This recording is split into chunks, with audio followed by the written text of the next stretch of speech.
Es bien sabido que a partir de la década de los 70 y pues luego del boom petrolero, comenzaron a incrementarse significativamente las importaciones en Venezuela. Y con todo esto también comenzó a debilitarse el apoyo a la producción de alimentos en el país. Es una situación que hoy en día se agudiza tras la caída de los precios del petróleo, el control de precios y también la desatención de la que ha sido objeto este sector tan importante de la economía nacional. ¿Qué ha hecho el Estado un poco para apoyar y resolver toda esta situación? ¿Cuán efectivas han sido estas medidas? ¿Qué proponen los productores para poder salir al paso con todas estas circunstancias por las que estamos atravesando y poder así estimular el aparato productivo, en este caso en el sector agropecuario de nuestro país? Todo eso vamos a estar intentando resolverlo esta mañana, buscándole soluciones a este problema que se convierte en uno de los principales actualmente en nuestro país. Soy Natalie Vitesnik y como siempre les doy la más cordial bienvenida a Soluciones. Participen desde ya con nosotros con todos sus comentarios y sus dudas, pero también sus propuestas respecto a este tema tan importante a través de la cuenta en Twitter @solucionesgb. Hoy utilizamos el hashtag o la etiqueta Soluciones Alimentos. Sean todos bienvenidos, los dejamos con este material que preparó el equipo de producción y que habla un poco más respecto a este tema. Allí lo tienen. Los gobiernos pueden colaborar con el sector privado y con organizaciones no gubernamentales para elevar la cantidad y la calidad de los alimentos de las siguientes maneras: apoyar prácticas ecológicas que promuevan el uso eficiente de los insumos y concientizar sobre el medio ambiente a través de la educación y la formación. Adoptar políticas favorables a las mejores prácticas de uso de la tierra y la distribución equitativa de los recursos. Ayudar a transformar pequeñas explotaciones agrícolas en empresas productoras competitivas, concentrando la producción de alimentos en zonas con elevado potencial, promoviendo zonas de empresas rurales y fomentando planes de diversificación de ingresos en los distintos sectores. Todos estos aspectos deben ser sometidos a consideración si se quiere estimular el aparato productivo nacional, que debería comenzar justamente por este sector, la producción agrícola, la producción pecuaria. Hoy estamos en compañía de Carlos Eduardo Albornoz, presidente de Fedenaga y ex vicepresidente de Fedeagro, quien nos va a acompañar a hablar un poco de este tema. Muy buenos días, bienvenido. Un gusto, gracias por la oportunidad de estar acá en tu programa. Gracias a usted nuevamente por acompañarnos. Y también nos acompaña en esta oportunidad el ingeniero Nelson Quijada. Él es presidente de Coposa y también presidente de la Cámara Venezolano-Brasilera. Muy buenos días, bienvenido. Buenos días, gracias por la invitación. Gracias a usted por estar también acá con nosotros el día de hoy. Hay que hablar pues de cosas que nos interesan mucho a los venezolanos. Esto que está ocurriendo en nuestro país, esta desatención al sector de la producción de alimentos, ¿es algo que solamente ha ocurrido en Venezuela o digamos que también se ha evidenciado en otras latitudes? Tiene que crearse realmente conciencia de lo que significa el tema de los alimentos en el contexto mundial, ¿no? Y por supuesto en el contexto nacional. Tenemos que estar claros que para el año 2045 vamos a tener no solamente una necesidad de más de cerca del 30% de los alimentos que necesitamos hoy, entre 35 y 40%, sino que los alimentos se prevé que se cuadrupliquen en sus precios.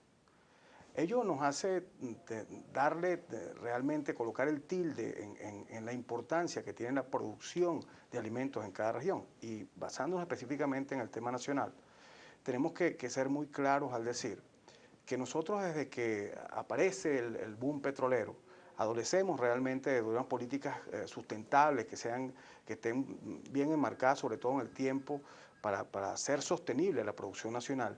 Y ello ha hecho que, bueno, que nosotros veamos la actividad agropecuaria como una actividad marginal de segundo grado, en el cual realmente le prestamos atención cuando hay bajas en los precios petroleros y específicamente, bueno, en este momento tan particular en el cual el desabastecimiento de alimentos en Venezuela marca récord histórico y hace que se convierta en el primer problema que hoy confrontan los venezolanos según todas las encuestas. ¿Qué podemos decir de esa producción de alimentos en nuestro país antes de ese boom petrolero?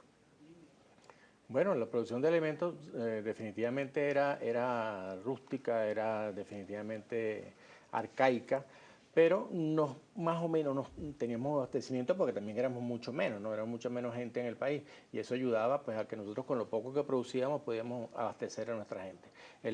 La cantidad de gente fue creciendo y la producción, como dice Carlos, pues no se acompañó con unas políticas realmente importantes. Te estoy hablando de historia y yo quiero que esto sea claro, que la historia agrícola de Venezuela es totalmente negativa.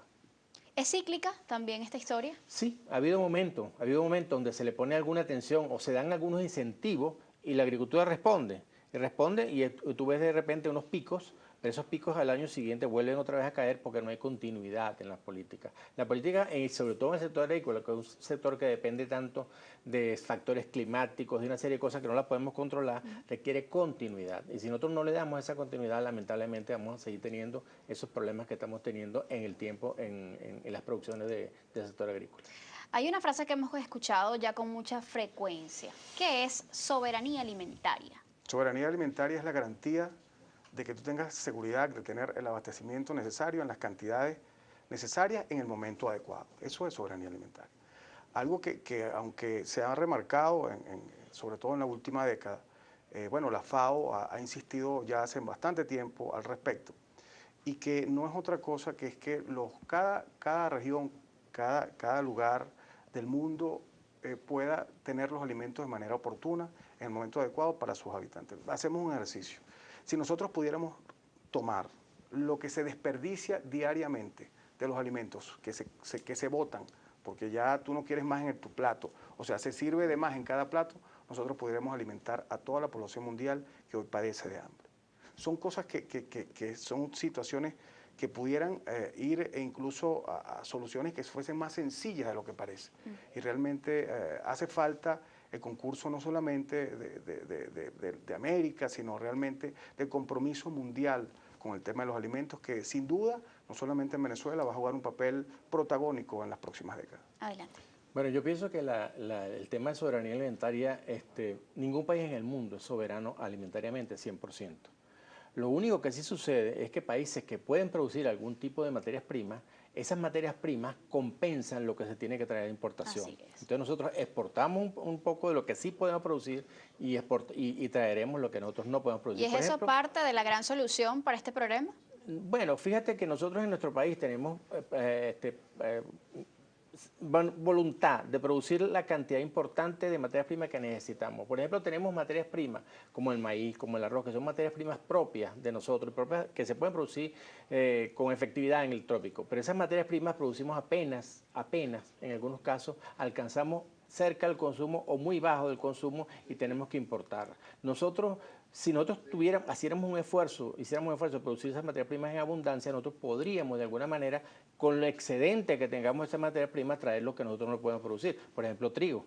Se ha dicho que hay rubros, digamos, agropecuarios, que antes se exportaban y que hoy se importan. Hay otros con los que antes nos autoabastecíamos y ahora también se tienen que importar. ¿Cuáles son y por qué ha ocurrido esto? ¿Es cierto que es mucho más barato importar que producir en el país? Todo eso lo aclaramos al regreso de esta pausa. Ya volvemos.